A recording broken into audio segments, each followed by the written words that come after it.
Hello, Vanessa here. It's IBS Awareness Month in Australia, and I thought it would be quite timely to jump on and have a little conversation about IBS. So, a lot of people suffer from it. We think it's about 1 in 5, and it results in lots of days off work. For many people, I hear them saying they've got a fear of going out, they've got a fear of eating certain foods because they're going to have a reaction, low FODMAP doesn't work, or it's really hard to adhere to. And I suppose where a lot of my clients are getting some really good gains is because we're stopping to say, look, IBS is a label, and I'm really, really sorry that you've got that. I go the level below and I go, why? What is going on in your body and what are your symptoms? Because the thing is with IBS, there's different types. There's one that's quite constipating, there's one that creates quite loose stools, and then there's the mixed. So, you might really resonate. Well, you will resonate. You'll know which one is yours. A lot of people, it's from an infection. So when we go back in time, every single time, I don't think I've ever had a client where there hasn't been a food poisoning event.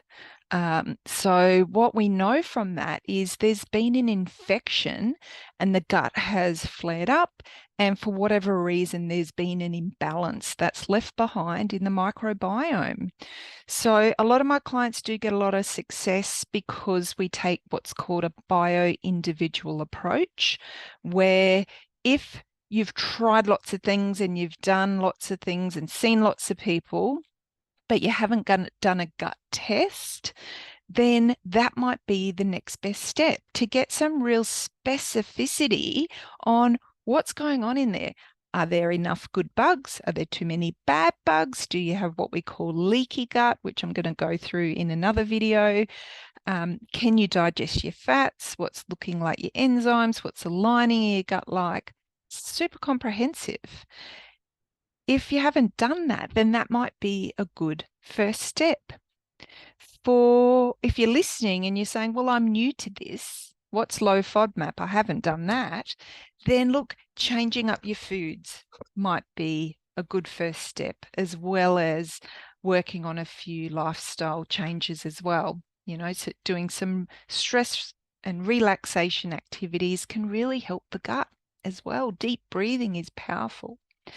So I suppose I can support you depending on where you're at. So it's not a life sentence.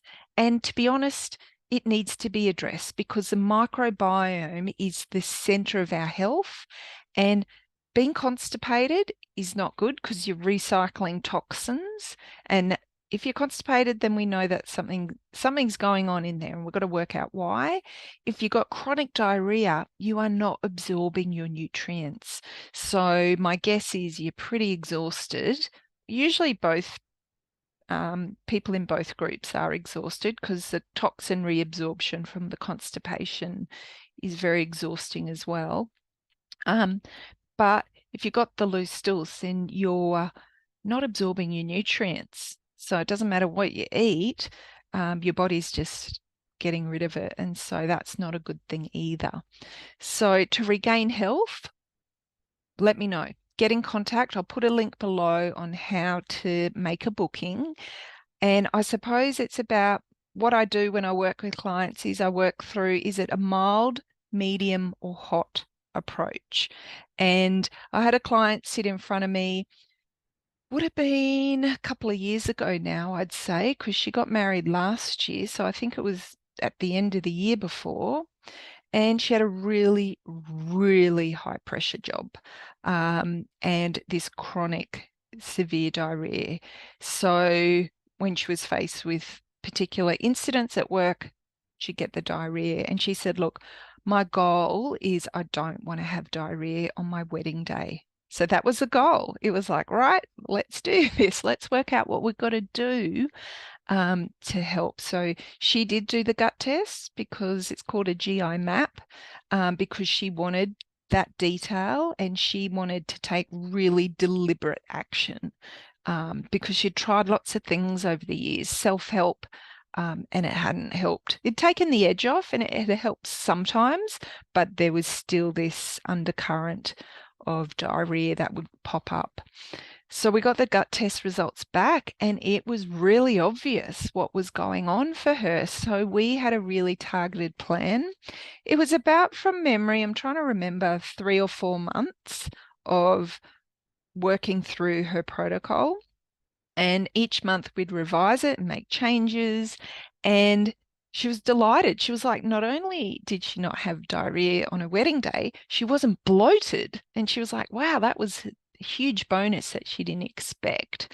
And she fell pregnant not long after. So her goal was in the first year after marriage to fall pregnant. So as soon as we did the gut work, we did a whole bunch of prenatal stuff, because the prenatal stuff is really important to do a year or so, at least 3 months. If you're looking to have a baby, you've got to do it at least 3 months, and you've got to have your gut in order, because you pass your microbiome on to your child.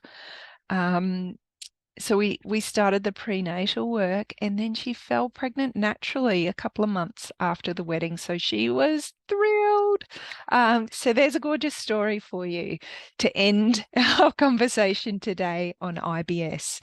If you are listening today and you've got SIBO, or you've had SIBO, or you've read about SIBO, I'm qualified as a SIBO practitioner as well. So, I live and breathe that.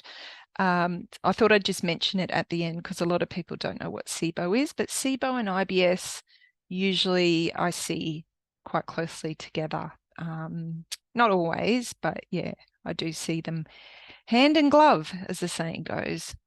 All right, thinking of you.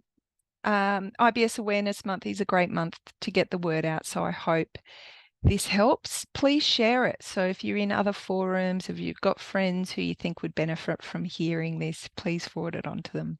All right, take care.